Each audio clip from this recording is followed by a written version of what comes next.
In a high-security federal courtroom in Los Angeles, 13 men are now on trial charged with conspiring to commit narcotics trafficking and extortion.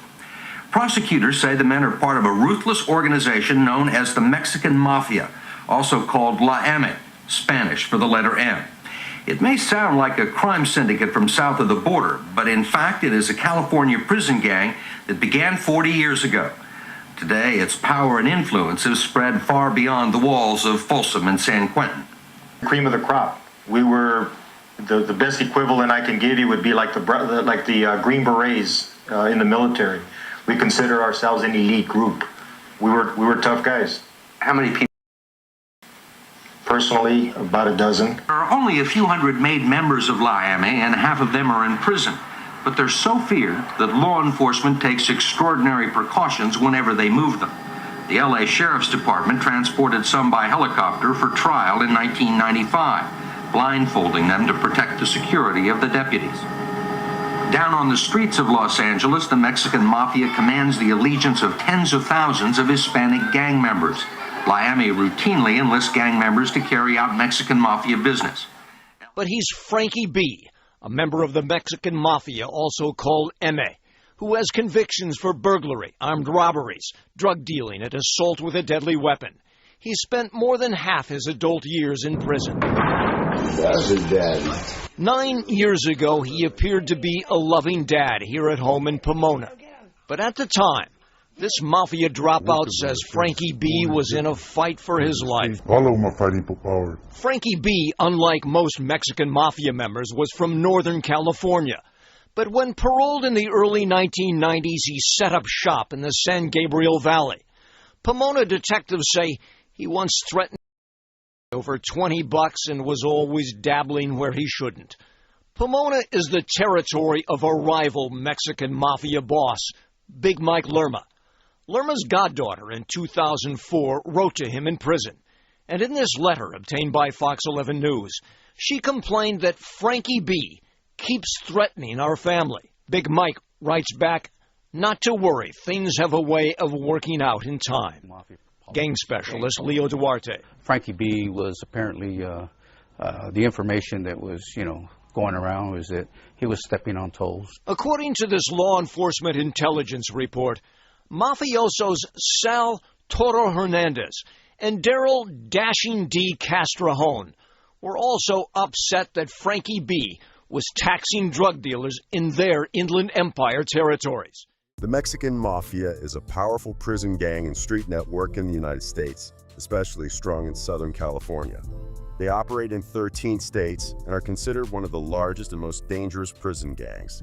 They also use sneaky tactics, like getting involved in addiction recovery groups and gang prevention programs to push their agenda and recruit new members.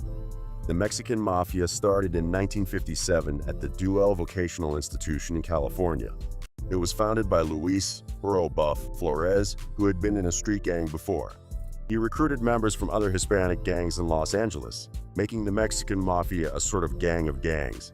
The goal was to unite different gang leaders under one group, modeled after the Sicilian Mafia. Joining the gang is for life, and new members must take a blood oath. The gang symbols include the letter M and a tattoo of a black hand. The gang quickly grew in strength.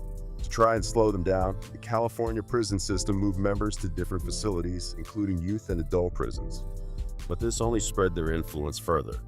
By 1966, the Mexican Mafia controlled drug trafficking in California prisons and aimed to control all illegal activities there. Other prison gangs were forming around the same time. The Mexican Mafia teamed up with the Aryan Brotherhood to fight against groups like the Black Guerrilla Family and La Nuestra Familia. While both La Nuestra Familia and the Mexican Mafia were made up mostly of Hispanic members, they didn't get along. The Mexican Mafia saw members of La Nuestra Familia, who were mostly from rural Northern California, as inferior. Soon, the Mexican Mafia's power spread outside prisons. In 1971, Joe "Pegleg" Morgan, who was not Hispanic but Slavic, carried out one of the gang's first street deletions with the demise of a fellow member named Alfonso "Pachi" Alvarez. Morgan would later become a top leader or godfather of the gang. As members were released from prison, they returned to the streets and spread the Mexican Mafia's influence through other gangs, creating a large criminal organization.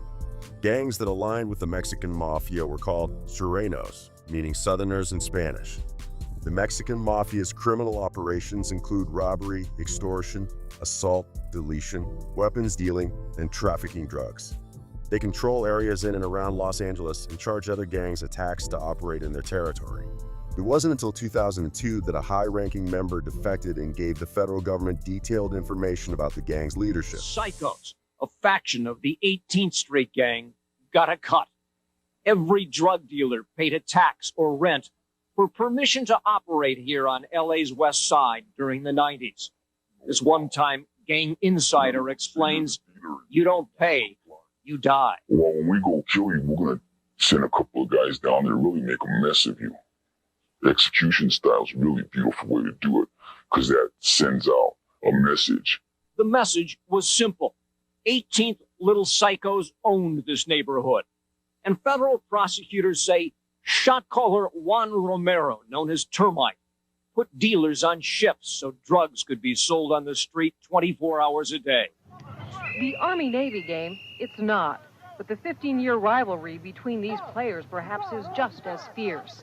They are members of Los Angeles street gangs, the Sotel 13 Chicos and the Culver City Pee-wees. There have been assaults among them, even killings. But today, for the first time, they faced each other on the line of scrimmage. West Los Angeles has long been home to several significant Hispanic street gangs, each with its unique history and influence on the area. These gangs, such as 18th Street, Culver City Boys 13, Sotel 13, and Venice 13, have played a central role in shaping the dynamics of their respective neighborhoods. Originating from various social and economic circumstances, these groups have evolved over the decades, leaving a complex legacy of violence, community ties, and criminal activities. Understanding the roots and evolution of these gangs provides insight into the broader social issues that have affected Los Angeles for generations.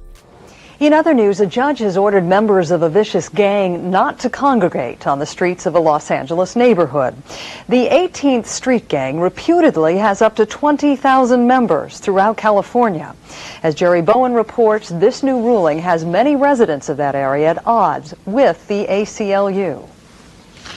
It was the worst of news for LA's 18th Street Gang. It means that we can't hang around with our friends that we grew up with, you know.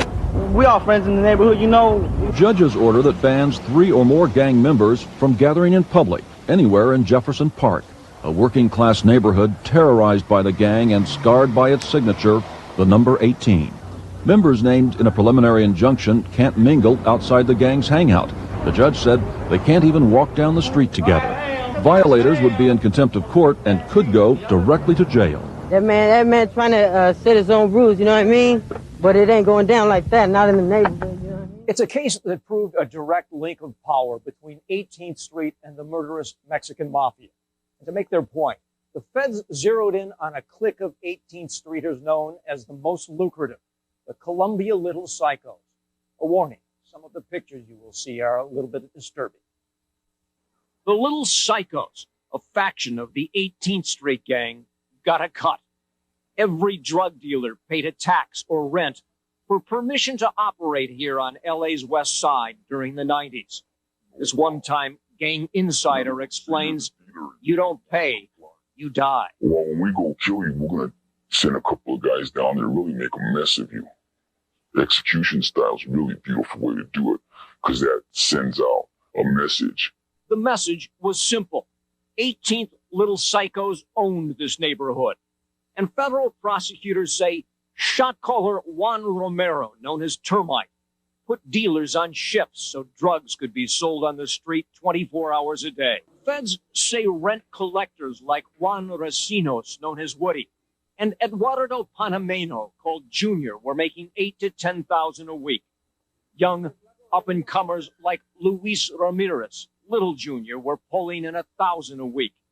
Hitman and workhorse Anthony Coco Zaragoza, 18, boldly tattooed on his face, was receiving nearly $300,000 a year while locked up in prison. Los Angeles City Attorney James Hahn has declared legal war on a South Los Angeles street gang. Under a state nuisance abatement law, he filed a lawsuit against members of the 18th Street gang, accusing them of turning a 17-square block area into a war zone. We are trying to enjoin this gang from engaging in the kind of nuisance activities, the precursors to criminal activities that have intimidated, harassed, and terrorized this neighborhood. Yeah, we deep. The 18th Street Gang, considered the largest in Los Angeles County, is a collection of about 20 separate, autonomous gangs with an estimated 8,000 to 15,000 members. These factions operate in various parts of Los Angeles, including the San Fernando Valley, South Los Angeles, and Pico Union. The gang's reputation is largely based on 4 distinct barrios, particularly around Pico Union, where it originated in the mid-1960s.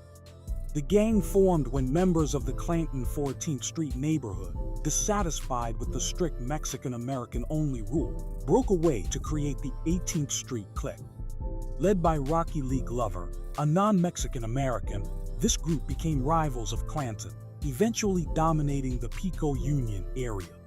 Early members included Beto, Eddie Boy, Goofy, Indio, and Smiley, who decided to forge their own path.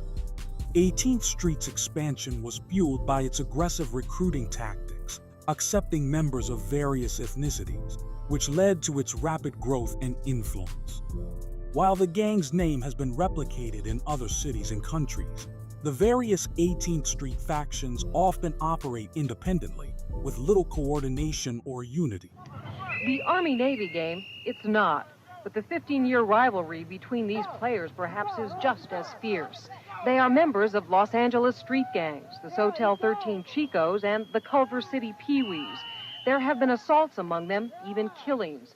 But today, for the first time, they faced each other on the line of scrimmage. That would be, good if all the Mexicans could get along instead of fighting each other. Counselors searched the gangs for weapons, but today they'd left behind their buck knives and guns. The location of the game was kept secret to prevent trouble.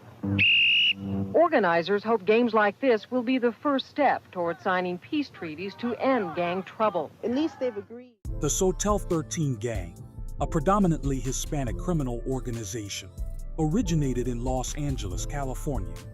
Initially, it functioned as a club providing young Latinos with a safe space to gather, keeping them off the streets.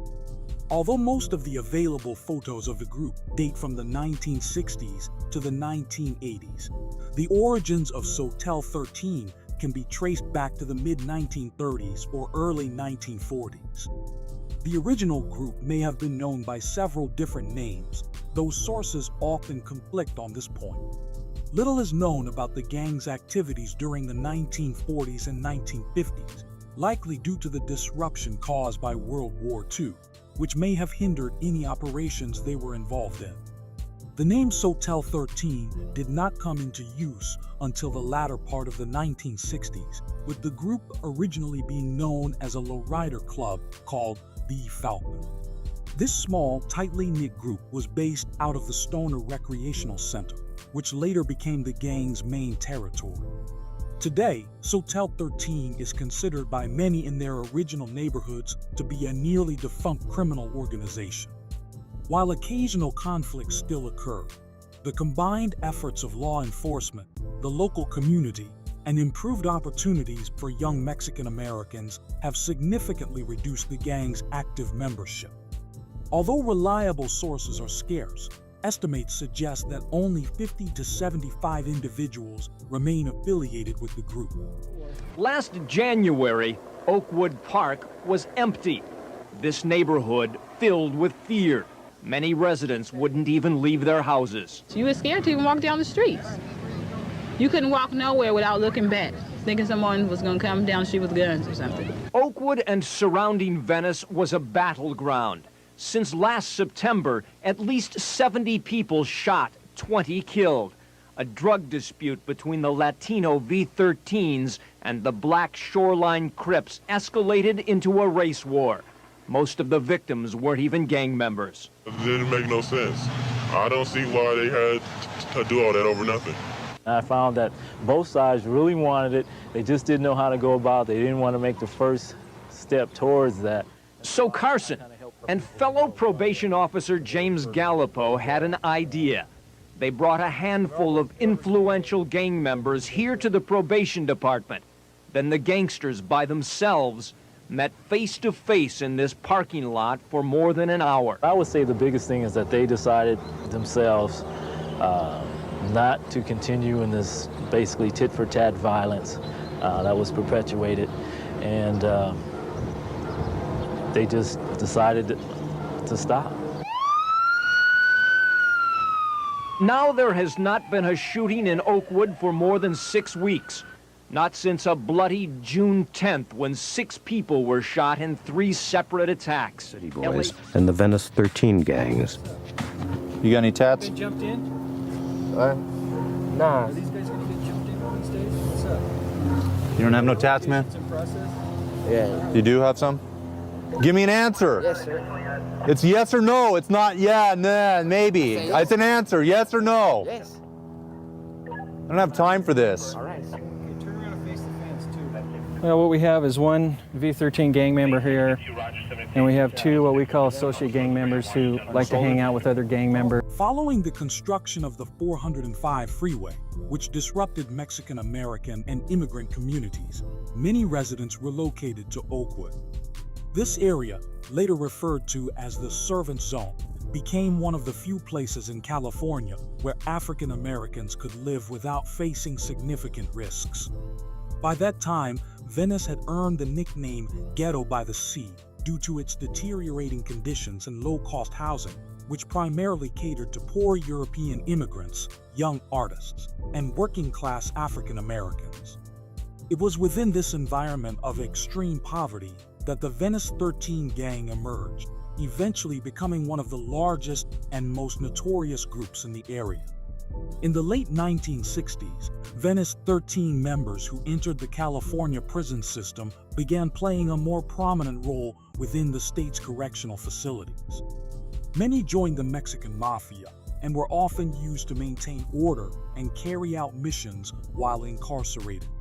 As the group's ties with the Mexican Mafia grew stronger, Venice 13 was entrusted with controlling the drug trade and transportation in the Oakwood area. During this time, they generated most of their income by selling potent narcotics to local hippie groups. You got a warrant? Huh? You got a warrant? I'm my family right now, man. I don't care who you're with right now. Put your hands on top of your head. You step right over here. Spread your leg. What? You ready to run my name or what? The tattoos on his legs identify him as a member of a gang called the Culver City Boys.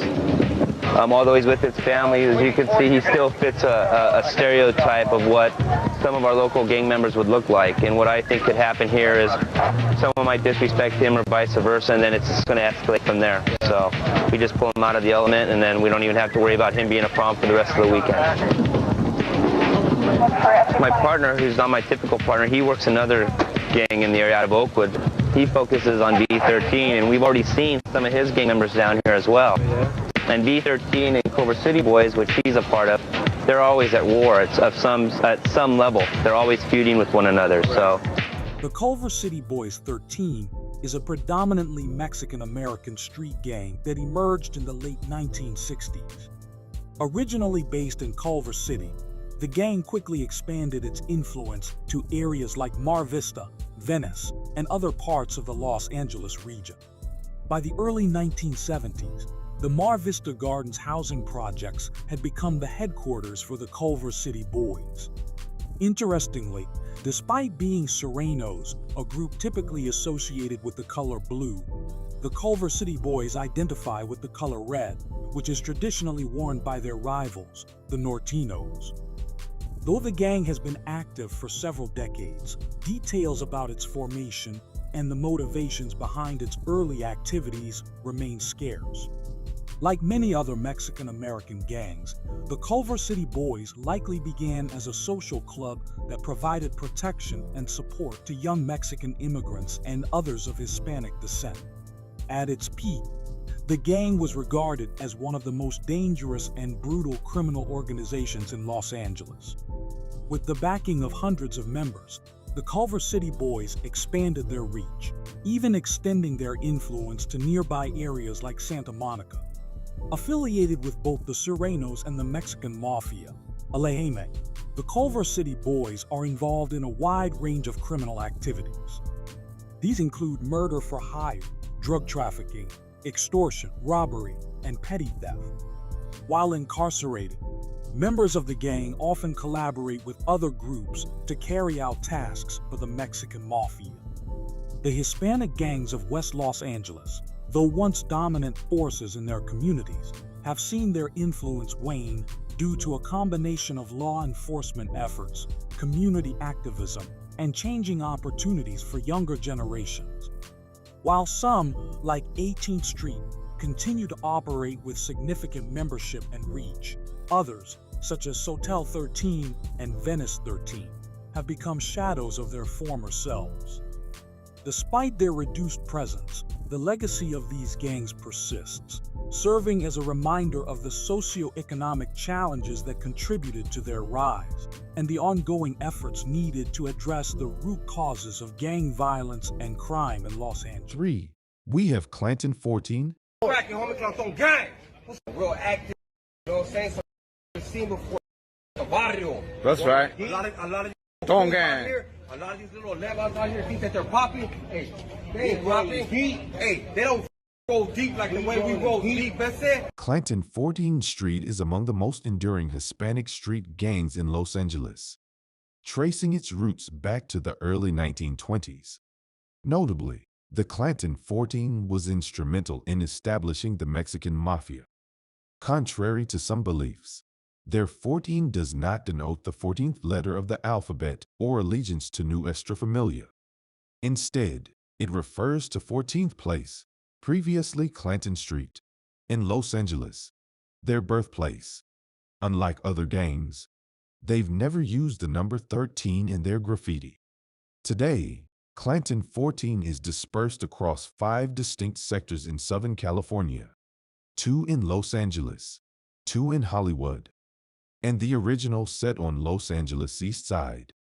Historically, Clanton's territory spanned from Olympic Boulevard in the north to what is now Martin Luther King Jr. Boulevard in the south. Oh, interception! No! Get that nigga! Go, Lexi! Fucking get him, Rocket! East Side territory No. splintered. But the core region remains consistent.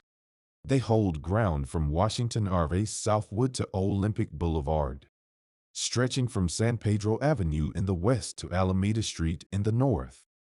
Further south, their influence is marked between San Pedro Avenue and Main Street, from 30th Street to 36th Street. Despite their territory being more condensed compared to the 60s and 70s, they've maintained their original influence. 1. We have Temple Street 13.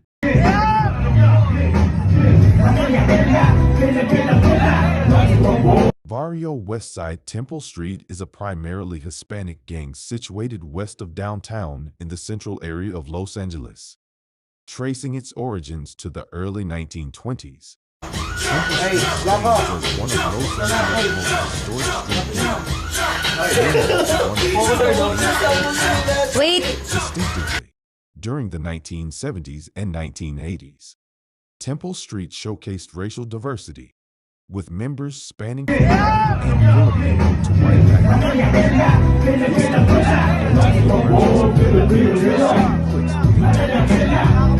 That booty over here, baby, bring that booty over here. Bring that booty over here, ain't no time for relaxing. Causing more action than the brother named Jackson. Just like Jason with the lyrics, I'll be acting. Maxing with the cutie while Stelly. Maria Chata Leon is a notorious figure in organized crime, with a major influence stretching from Mexico to Southern California. Known as one of the few powerful female leaders in the Mexican drug underworld, Leon led a vast drug trafficking network from her base in Los Angeles, orchestrating a ruthless criminal enterprise that employed violent tactics to secure control over her territories. Born in Mexico, Leon immigrated to the U.S. as a young woman, quickly establishing a criminal network that grew around her family, particularly her sons and relatives. Based in northeast Los Angeles' Glassell Park, Leon's organization was closely linked with the Avenues gang, providing her both protection and distribution power. Her control of the local drug trade was reinforced by her relationships with Mexican cartels, allowing her to consistently smuggle large quantities of drugs into the U.S., contributing to the drug epidemic in Los Angeles. Her dominance, however, came to an end in 2008 when the Los Angeles Police Department and federal agencies launched Operation Tijuana Flats. The intense investigation, involving extensive surveillance, led to raids on Leon's properties and the arrest of her family members, including Maria herself. She faced multiple charges related to drug trafficking, money laundering, and violent crimes. Ultimately, Leon was convicted and sentenced to federal prison, dismantling her criminal empire and temporarily reducing gang violence in her territories. Although Leon's influence waned following her conviction, her legacy remains a significant chapter in the history of organized crime in Los Angeles. And Rene Enriquez. This individual, say he's from Bell Gardens, say he's from Montebello. A Mexican Mafia member will contact him and say, who are the connections in your neighborhood? Can you contact them for me? And tell them that you're my representative here and that you want to establish a conduit between me and them. And they'll be utilized that way. And we'll re-infiltrate that community and have it even a stronger hold than when you took the youngster out. So all you're doing is you're immersing that kid into a world where there's no regression. I mean, he can't go back.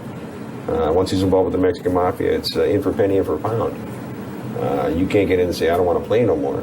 The structure of the Mexican Mafia is comprised of three components. The members. There are about 100 members in the United States, including the federal prisons, Arizona state prisons, California state prisons, and members in society. It's a small group, but it's very powerful. The members believe in a contractionary philosophy. Fewer members, bigger pieces of the pie. That's why there's so few numbers.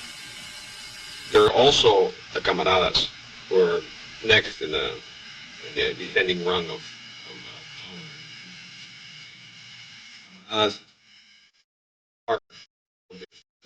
these are the doers in the organization. They comprise crews.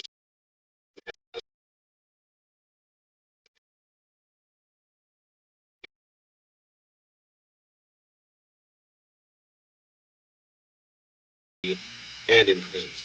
Every Sureno throughout the United States understands what the Black Hand is. Every rival or the organization knows what the Black Hand represents.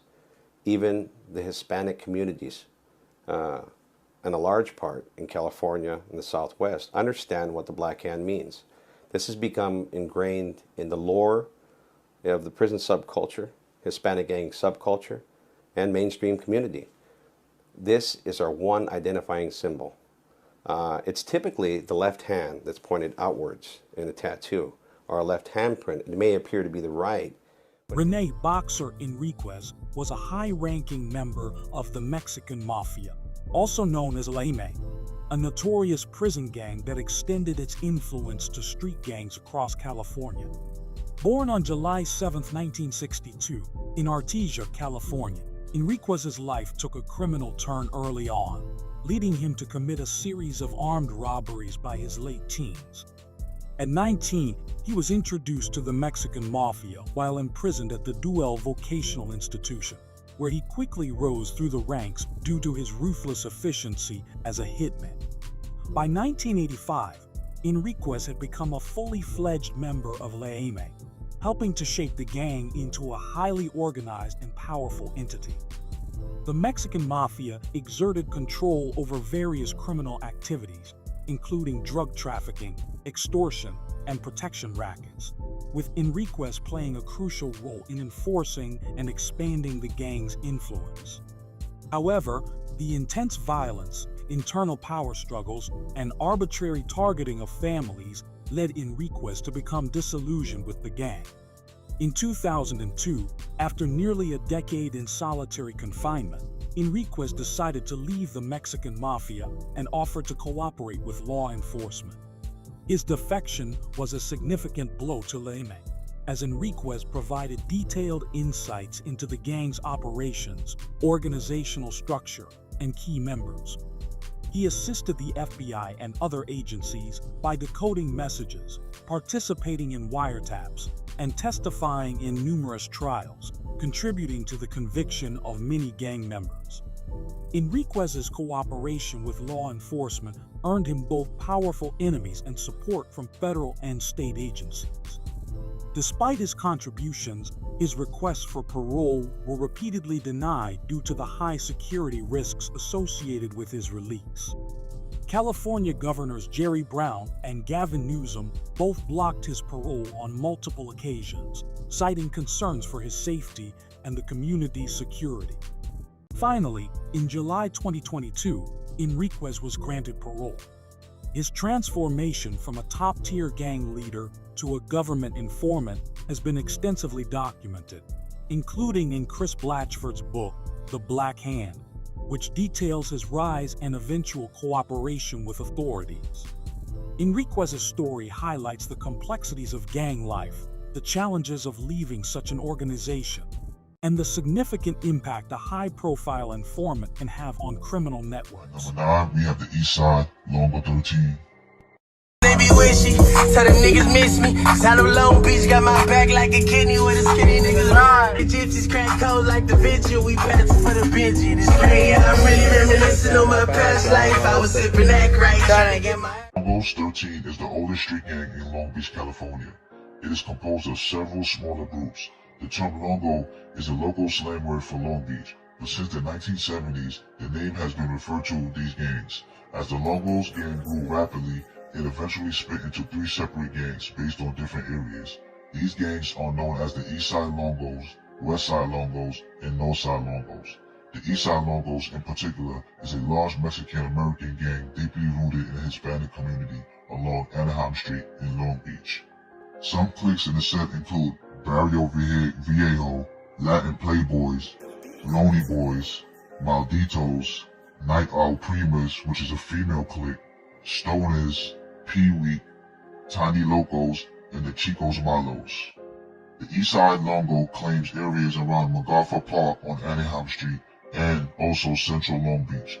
Their territory is from Daisy Street to Junipero Avenue between Pacific Coast Highway and 4th Street.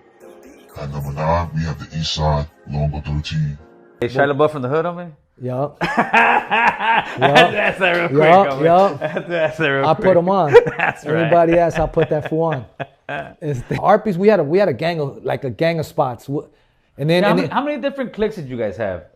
Okay, look, Harpys, because there's dudes that are just from Harpys. Okay. But and then there's Dead End. And then the Dead End split up into the Dukes, the Tokers, Tiny Locals, Little Towns. How big of an area you were? What did you guys have? And these times we were from Washington all the way to Figueroa. How many blocks? No. From Washington all the way to King. That's a big ass chunk. Okay. And then from like Normandy, and then in some parts like Western, all the way to Figueroa. The Harpys gang is a mostly Latino street gang situated in the West Adams area of South LA. It was established in the 1960s in the northern part of the University of Southern California neighborhood. This gang gets its name from the American Harpy Eagle. Within the Harpy gang, there are 2 smaller groups called the Dead End and the Wild Bunch. These subsets initially began as the local football teams, but later evolved into the factions of the Harpy gang. Some sets within the Harpys gang include the 25th Street Tiny Locos, 27th Street Chicos Malos, 28th Street Dukes, 39th Street Tokas, and the 5th Avenue Midgets. This neighborhood stretches from Figueroa Street and Normandy Avenue between Washington Boulevard and Jefferson. Number 6, we got the Vineland Boys 13.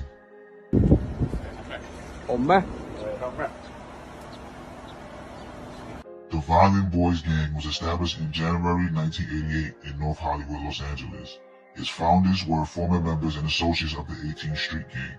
They named it after Vineland Avenue in North Hollywood, where they used to play football. Besides conflicts with the 18th Street gang, the Vineland Boys also had disputes with the Mexican Mafia.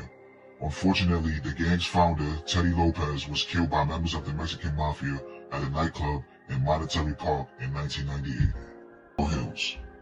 At number 1, we have Florencia 13. I'm hella loaded like my gun, how I run my... I'm recording.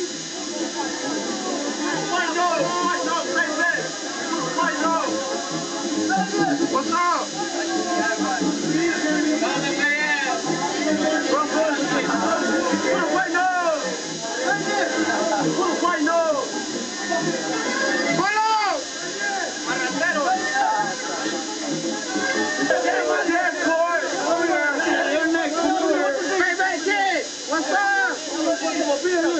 So I'm gonna tell you where that assumption comes from.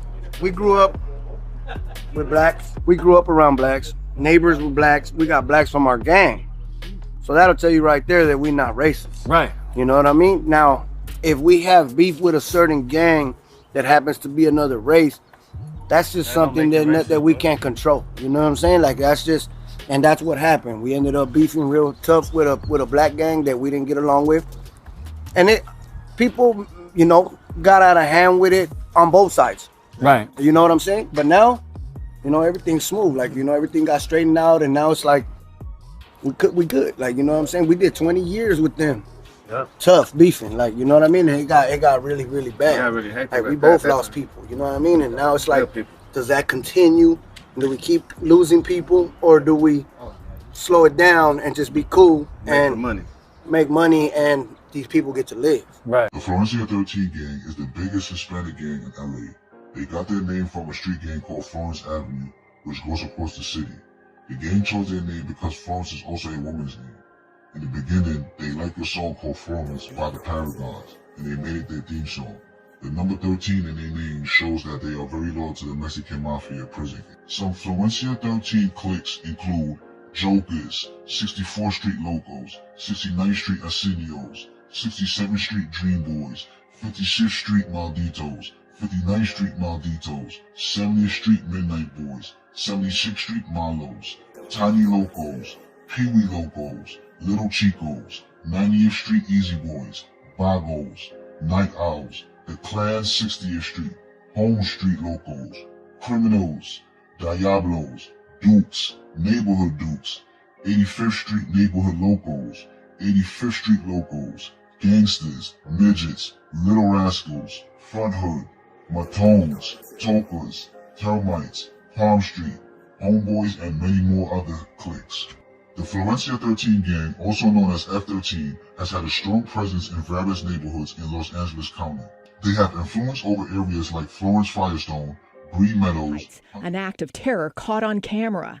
8 members of a gang approaching homes in the Ramona Gardens public housing complex, lighting Molotov cocktails, launching them into the homes of 3 African-American families. Their motive, drive them out. You saw this coming. Yes, we did. Graffiti, since painted over, of hate language. We were trying to be from Hazard. That's like a club, a gang. This is your neighborhood. So we grew up at Hazard. Same all over. You'll find gangs all over.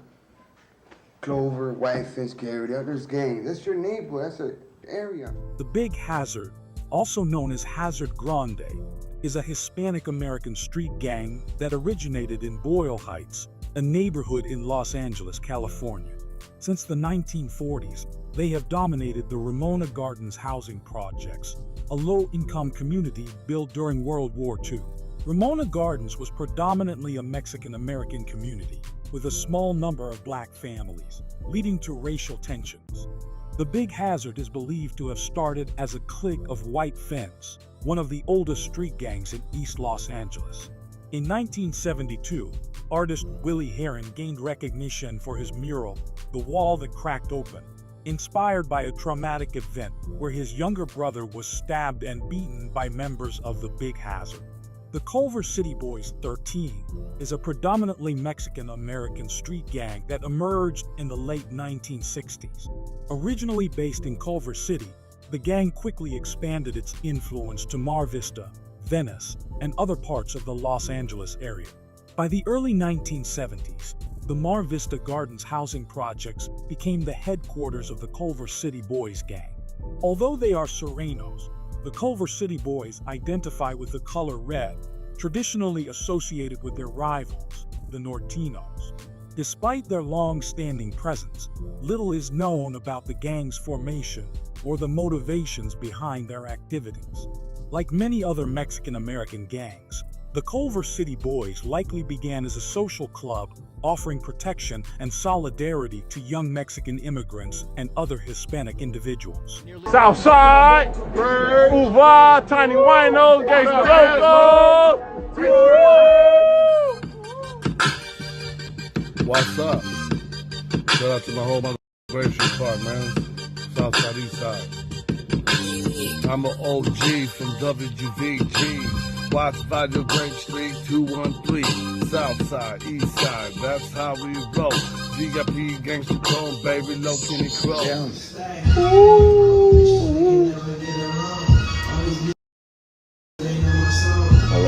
The Southside Watts Vario Grape 13 is a primarily Mexican-American street gang located in the Watts area, around the Jordan Downs projects in South Los Angeles, California. Initially, the gang was known as Watts Vario Grape and included both Black and Mexican-American members. However, in the 1970s, the Latino members aligned with the Mexican Mafia Sureno faction. This led to the gang changing its name to Southside Vario Grape and adopting the number of cold callousness. McGhee always felt that he was an aspiring rapper. He was always writing. A lot of them had to do with the killings that he did. He felt like he could keep this from ever being evidence. And that's where he made a mistake. The U.S. Marshals, LAPD put together a task force dedicated to finding McGhee. He was one of our most wanted individuals. The gang members, they had told me, hey, McGhee knows you guys are looking for him. And he's gone. Timothy Joseph McGhee, also known as Güero, was a notorious figure associated with the Toonerville Rifa 13 gang, based in the Atwater Village neighborhood of Los Angeles, California. His criminal activities have left a significant mark on the gang's history and the broader Los Angeles area. McGhee's leadership in the gang during the 1990s saw a transformation in its operations, including rigorous training in calisthenics, target practice, tactics to elude police, and strategies to eliminate rivals. Under his command, Toonerville Rifa 13 expanded its territory and became heavily involved in the drug trade, dealing in substances such as cocaine, methamphetamine, heroin, marijuana, and PCP. McGhee's criminal record is extensive and includes a series of violent crimes starting from a young age. His first recorded act of violence occurred at 16 when he assaulted a guard with a firearm. By the mid-1990s, he had risen to become one of the gang's leaders, known for his ruthless approach to gang wars and his involvement in numerous murders and violent offenses. His criminal activities included the murder of rival gang members, assaults, and even the planned ambush of LAPD officers, showcasing his disregard for human life and law enforcement. McGhee's reign of terror earned him the nickname Monster of Atwater Village, highlighting his brutal and violent nature. Despite his mixed Scottish and Mexican descent, which was atypical for Sureno gang members, McGhee stood out for his leadership role in the predominantly Chicano Toonerville 13 gang. McGhee's capture and subsequent sentencing to death in 2009 marked the end of a violent chapter for the Toonerville Rifa 13. Although the gang continued to operate in northeastern Los Angeles and nearby areas, his life and crimes serve as a stark reminder of the impact of gang violence on communities and the challenges faced by law enforcement in combating such deeply entrenched criminal networks. Today, we're diving into the chilling and brutal crimes committed by a member of the 12th Street Sharks gang in Pomona, California. This is the terrifying story of Caballero, whose actions in late 2009 left a trail of death and horror. It all started in October 2009, when Caballero returned to Pomona from Las Vegas with a woman he met there, Jessica Garcia. What began as a consensual relationship quickly turned into a nightmare. Caballero became violent, beating Garcia, playing Russian roulette with her life, injecting her with meth against her will, and forcing her into prostitution. Garcia was terrified, trapped in a situation where escape felt impossible. But the nightmare didn't stop there. On November 5, 2009, Caballero's violent streak escalated. He had known Lorraine Miñarez for years, but when she threatened to report him to the police for a murder he was involved in, Caballero decided she had to be silenced. He confided in his cousin, David Padilla, and soon after sent a chilling text to a fellow gang member, Trejo, asking for help with fixing the situation. The plan was set in motion. Caballero, Padilla, Trejo, Garcia, and Miñarez drove to a remote area in Mount Baldy. As they walked through the chaparral, Trejo began testing the dirt with a shovel. When Miñarez realized what was happening, it was too late. Caballero, feigning casual conversation, led her further down the path. Once they found the right spot, Caballero gave Miñarez a horrific choice. How did she want to die? As Miñarez begged for her life, Caballero and Trejo took turns digging her grave. Eventually, Caballero strangled Miñarez while telling her it was for the best, but the violence continued. The very next day, Caballero's paranoia led to another murder.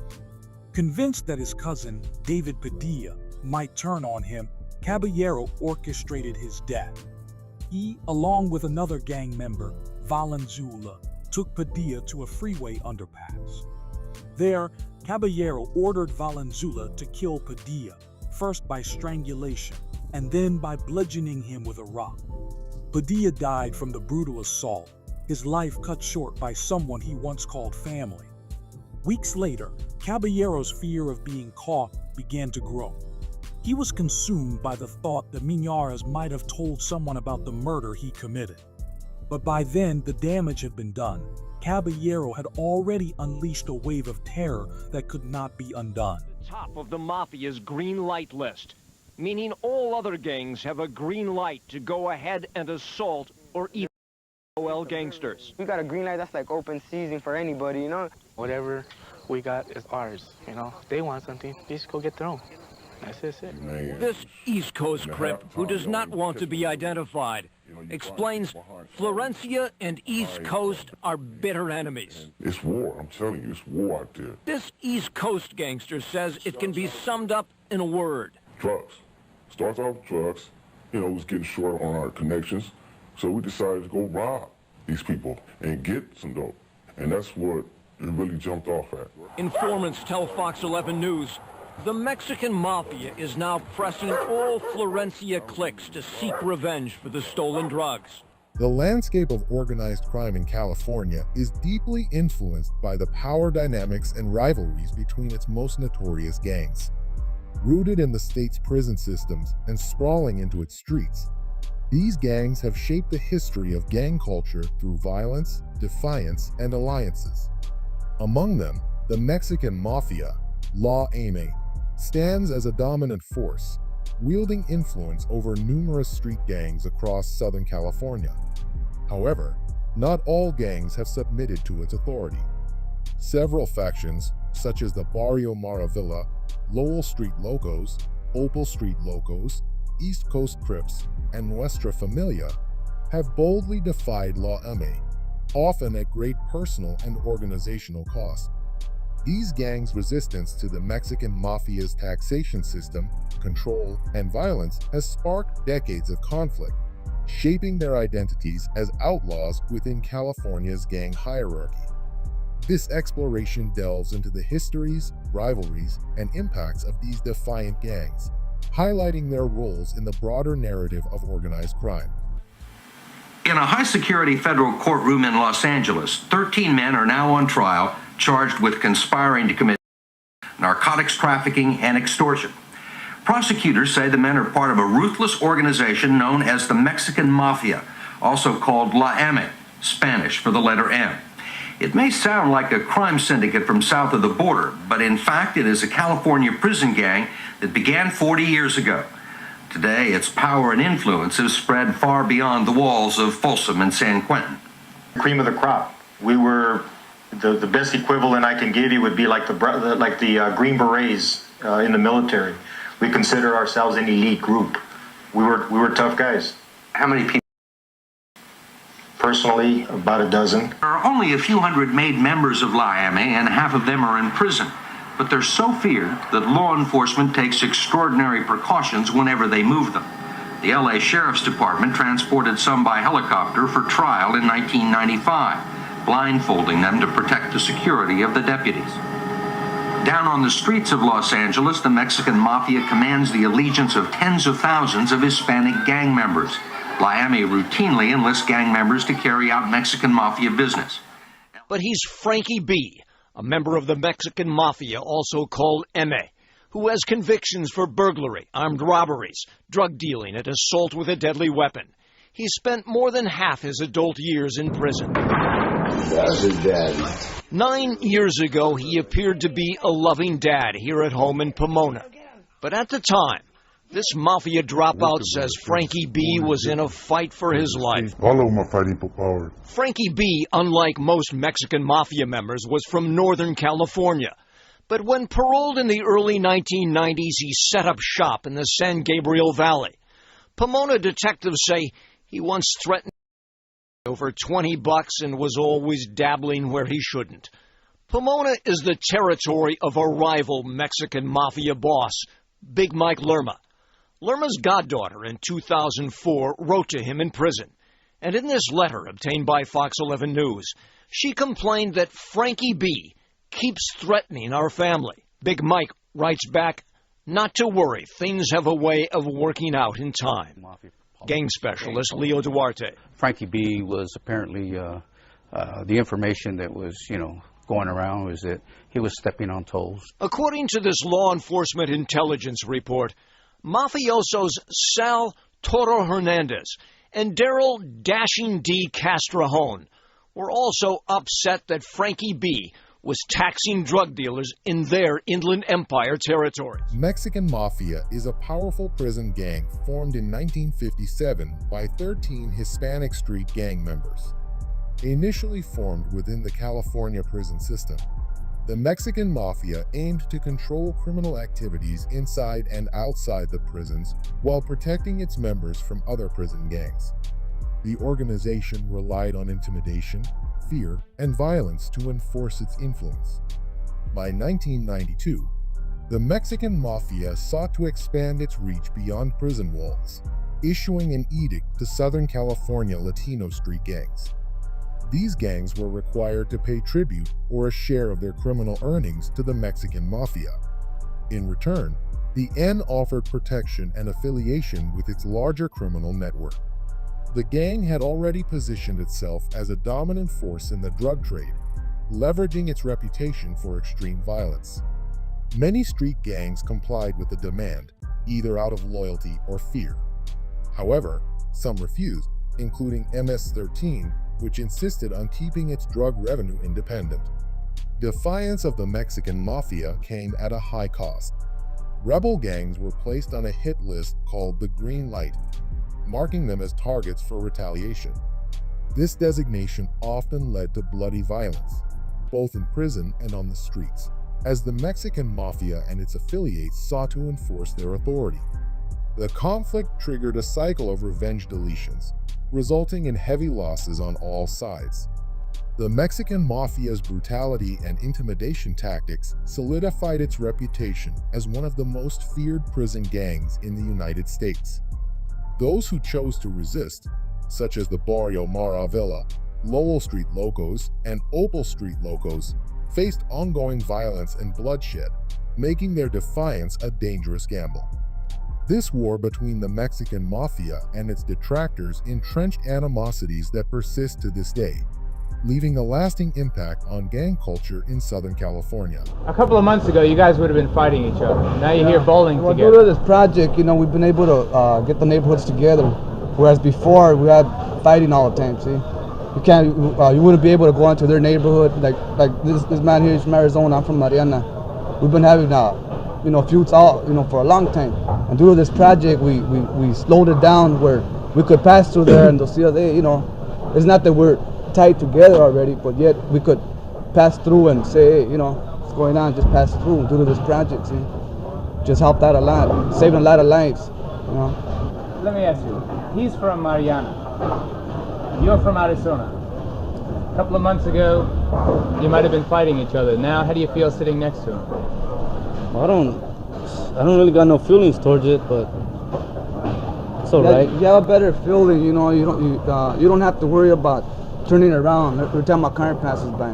See? You don't have to. You could be in your neighborhood drinking with your homeboys or whatever, and you don't have to worry about a car passing by and shooting.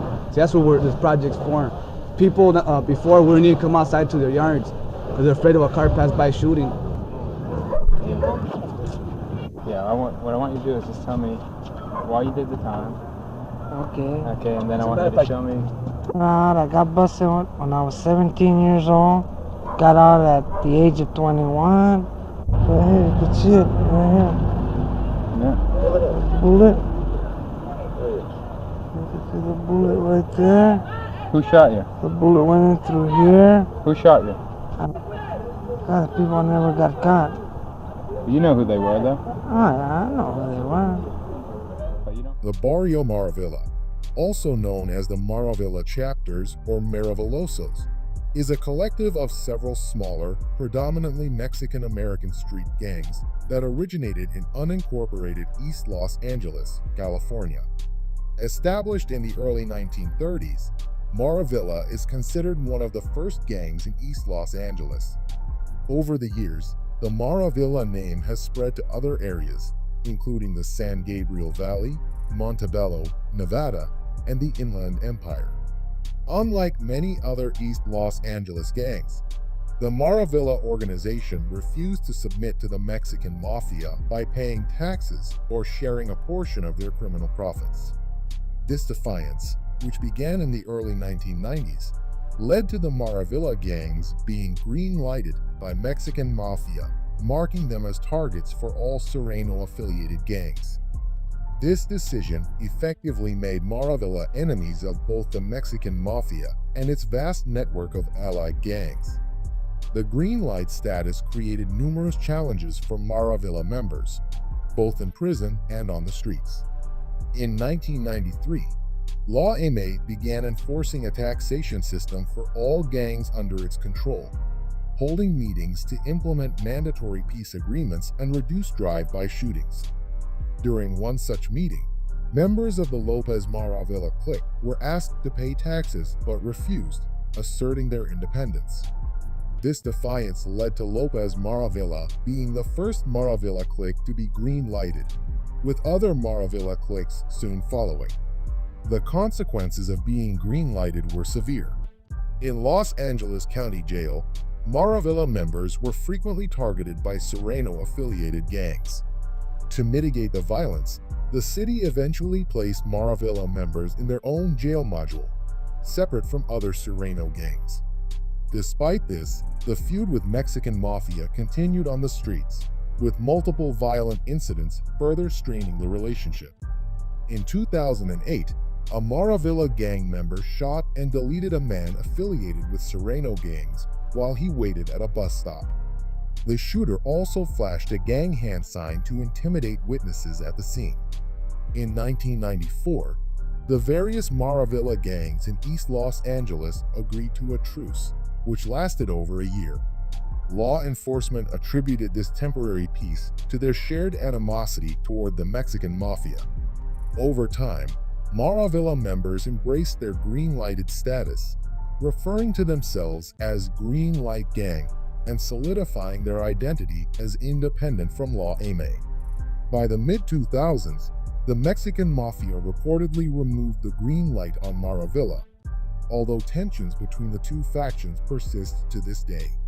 Despite the challenges and their ongoing defiance, the Maravilla gangs remain a prominent symbol of resistance against the Mexican Mafia in East Los Angeles. Lowell Street locals. This is Lowell Street in El Sureno. We're greenlighters, eh? Where bodies are tattooed with the words Green Pride. Tax-free, eh? We don't pay no taxes. And tax-free.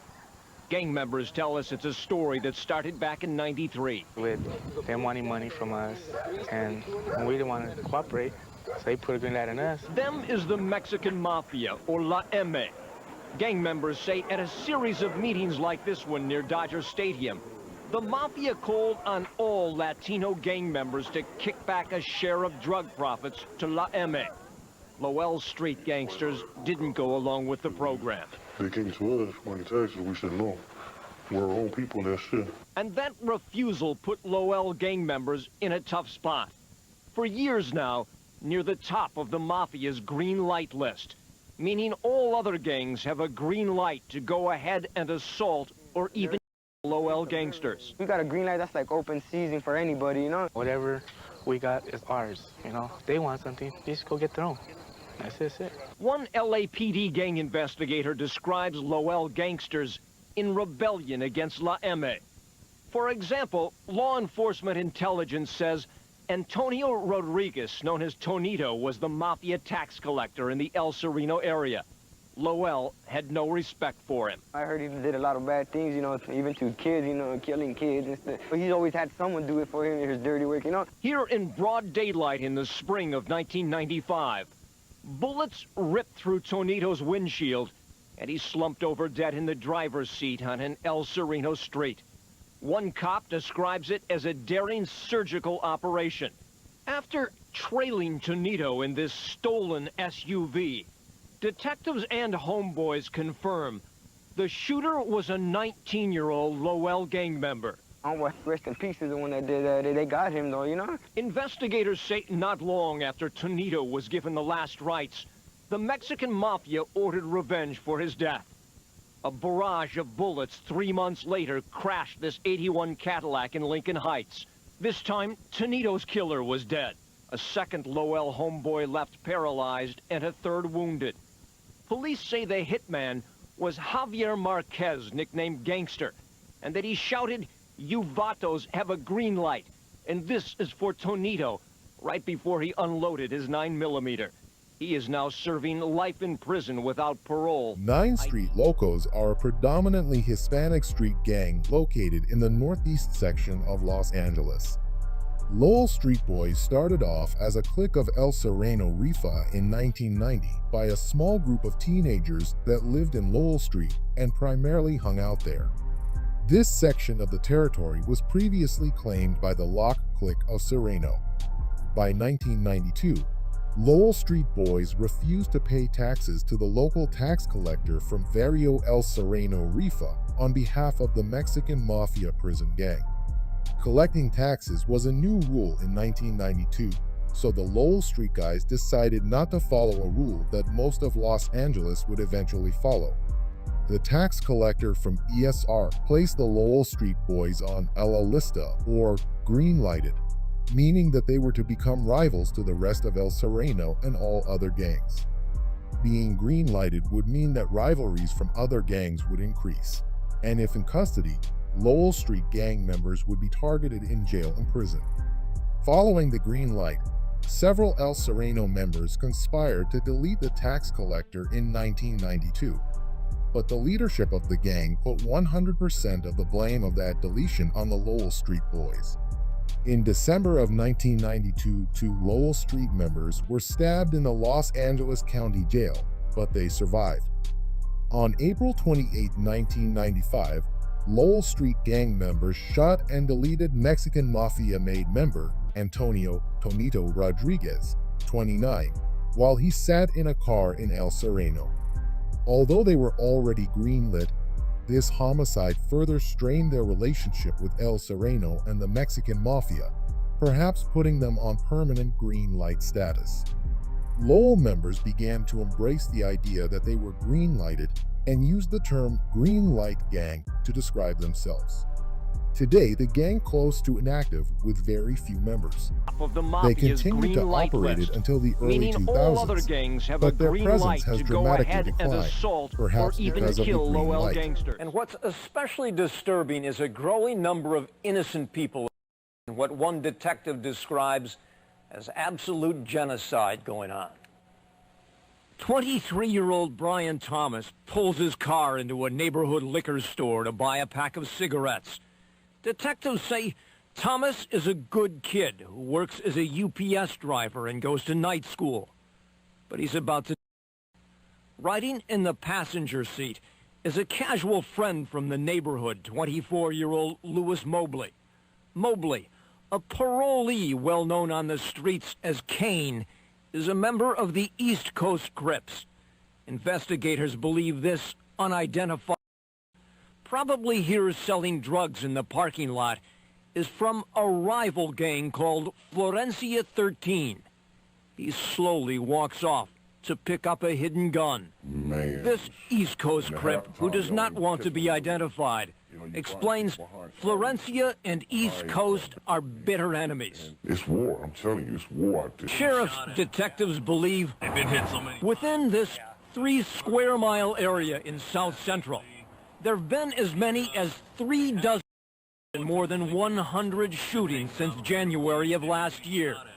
All of them connected to an East Coast Florencia gang war. They've been dropping like flies, man. Here at this hangout for a Florencia clique called the Assassins. Assassins, AS, 69th Street and Hooper. No one is making any apologies. If you gotta do it, you gotta do it. You gotta do what you gotta do. They drop one of us, we drop 2 of them. They drop 2 of us, we drop 3 of them fools. That's the way it is, you know? Yeah. So trying to survive out here, man. No one in this Florencia group will discuss details about what started. But this East Coast gangster says it can be summed up in a word. Drugs. Starts off with drugs.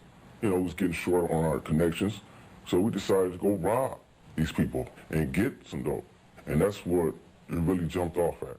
The East Coast Crips is one of the largest African-American street gang organizations in South Los Angeles, California. Operating more like a franchise, the ECC is composed of numerous independent subsets scattered throughout the region and beyond. While most East Coast Crips factions are based in South Central Los Angeles, notable subsets such as the 190 East Coast Crips in Carson and the 1200 block East Coast Crips in Riverside have expanded the gang's influence outside of the city. The East Coast Crips includes numerous subsets, each associated with specific neighborhoods. Among them are the First Street East Coast Crips, originating in the Aliso Pico Gardens, the 5-9 East Coast Crips, based near 59th Street and Hooper Avenue, and the 6-pack East Coast Crips, which consist of the 6 Deuce, 6-6, 6-7, 6-8, and 6-9 East Coast Crips. Other prominent groups include the 7-6 East Coast Crips, located near 76th Street and Central Avenue, the 8-9 East Coast Crips, centered around 89th Street and Compton Avenue, and the 9-7 East Coast Block Crips and Q102 East Coast Crips, operating near 102nd Street and Town Avenue. The 11-8 East Coast Crips and 190 East Coast Crips, with the latter being one of the largest factions, further extend the gang's reach. The East Coast Crips are predominantly African American and boast a membership of over 2,500 individuals. Their history includes a notable rivalry with the Mexican Mafia and its affiliates. This conflict dates back to a robbery in which the East Coast Crips allegedly stole a large drug shipment from a Mexican Mafia affiliate. This act triggered a bitter feud that has persisted for decades. In 1996, the gang's 6-pack Crips faction deleted a Sureno gang member, further intensifying the animosity. By 2004, tensions escalated when a Mexican Mafia leader imprisoned in Pelican Bay State Prison ordered a cleansing of African American gangs. The directive was carried out by Florencia 13, F13, leading to increased violence between the East Coast Crips and Sureno-aligned gangs. Today, the East Coast Crips remain a significant force in South Los Angeles and surrounding areas. Despite pressure from law enforcement and ongoing gang rivalries, the East Coast Crips continues to thrive, engaging in criminal activities such as drug trafficking, robbery, and extortion. Their defiance of Law Aimee and their ability to maintain influence across multiple neighborhoods have solidified their reputation as one of the most prominent Crip factions in Southern California. This beef came to an end a couple of years ago. The Opal Street Locos is a small, predominantly Mexican-American street gang based in the Boyle Heights district of Los Angeles, California. Named after Opal Street, the gang became known for its refusal to pay taxes to the Mexican Mafia, a stance that made them outlaws among other gangs aligned with the Mexican Mafia. Their defiance and independence have placed them at odds with all Southern California gangs, which have close affiliations with the Mexican Mafia. Members of the Opal Street Locos are recognized for using the Roman numeral, symbolizing their resistance to the Mexican Mafia's control. This refusal to pay tribute resulted in their neighborhood being placed on Law Aim's hit list. By the 1990s, the gang fully embraced its outlaw status and declared war on all Sureno gangs, including Barrio Nuevo Estrada, White Fence, and Indiana Dukes. The gang's territory is geographically located southwest of the Santa Ana Freeway, between Grande Vista Avenue and Calzona Street.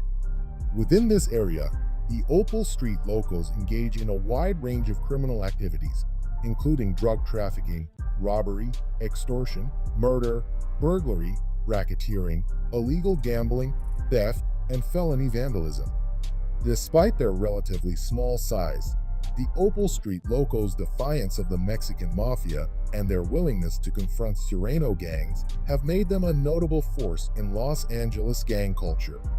Their independent stance and open opposition to Law Aim's influence have cemented their reputation as outlaws in the gang world. Nuestra Familia, Spanish for Our Family, is one of the most daring and organized gangs to defy the Mexican Mafia, also known as Law Aimee. Formed in the 1960s at the Correctional Training Facility in Soledad, California, it originated as an alliance of Northern California inmates seeking protection from the Mexican Mafia's dominance. Now, program shut down time, gentlemen. It is asked for your full cooperation and your full participation in shutting tonight's program down. To all my strong and striving norteño raza, buenas noches. Gracias, mi raza. How easy was it to get messages in and out? Easy. Real easy. Real easy. These four men took the deal. Epi Cortina, fellow gang member.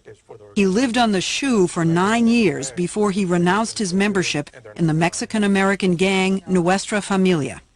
Epi, tell us what kinds of crimes were perpetrated, ordered from within the shoe for Nuestra Familia. In this surveillance video, members of Nuestra Familia are holding what Gruel calls a business meeting. Here you have the regiment leaders coming from San Francisco, from San Jose, from Salinas, from Visalia, from Oakland, sitting around for a meeting. Meeting of the cities. One of the members brought this document, and so what you have is an agenda. On an FBI surveillance tape is a group of gang members meeting in a California hotel room to discuss their latest orders from Pelican Bay. This is coming from the High Command. I'm conveying to you what the High Command wants us to do. The Nuestra Familia is considered one of the most sophisticated prison gangs in the United States. Like so many others, Robert Gratton joined Nuestra Familia in the 1990s while he was in prison.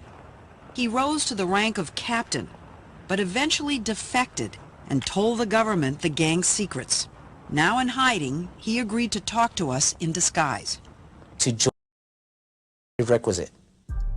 Over time, Nuestra Familia became a structured and disciplined criminal organization, growing in power both inside prisons and on the streets. This rivalry has resulted in one of the longest and bloodiest gang wars in California's history, with over 600 murders attributed to conflicts between the two groups.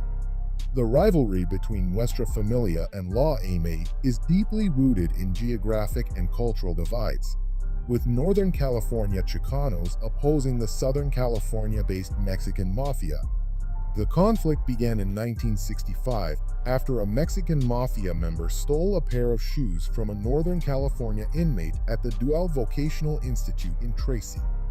This incident ignited a feud that has persisted for decades, causing chaos and bloodshed within California's prison system. Authorities have long been prepared for violent confrontations between these two gangs, which are known for their intense hatred of one another. Today, Nuestra Familia operates as a formidable criminal organization, engaging in a wide range of illegal activities, including drug trafficking, extortion, robbery, and deletions. Their primary sources of income include distributing both inside prisons and in the community, as well as extorting street-level drug dealers. While the gang primarily comprises Mexican Americans, its membership occasionally extends to other Latinos and non-Latinos. Members take a blood oath upon joining, pledging lifelong loyalty to the gang and prioritizing it above personal relationships, money, or drugs. Although women cannot become full members, they are often used for communication and smuggling purposes due to being less likely to draw law enforcement attention. The gang's operations are overseen by a leadership hierarchy centered in Pelican Bay State Prison, with David D.C. Cervantes currently serving as the highest-ranking leader. Cervantes' leadership has unified much of the organization, even amid occasional power struggles caused by relocating high-ranking members to other prisons. With approximately 250 official members and over 1,000 associates, Nuestra Familia wields significant influence beyond prison walls, extending its operations to the streets of the United States, Mexico, and Canada. Despite efforts by law enforcement to crack down on their activities, the gang continues to adapt and regroup, maintaining relevance in the world of organized crime. Through a strict hierarchy, disciplined operations, Nuestra Familia remains one of the most powerful and notorious prison-based gangs in the United States. This NF gang had a truce with the Mexican Mafia in today's times, with tensions between these two gangs slowing down. The defiance of gangs like the Barrio Maravilla, Lowell Street Locos, Opal Street Locos, East Coast Crips, and Nuestra Familia against the Mexican Mafia, La Amy, represents a unique chapter in California's gang history. Each gang's refusal to submit to the Mexican Mafia demands for tribute has come with significant consequences, from violent greenlighting to perpetual conflict. These rivalries have not only shaped the structure of organized crime, but have also left an indelible mark on communities across California. While some gangs have faded into near extinction under the pressure of green light retaliation, others have continued to evolve, adapt, and even thrive. The enduring conflicts, alliances, and defiance of these groups illustrate the complexity of gang culture in California, where power, survival, and identity collide in an ongoing struggle. Ultimately, these stories serve as a testament to the resilience and determination of these gangs to maintain their independence, even in the face of overwhelming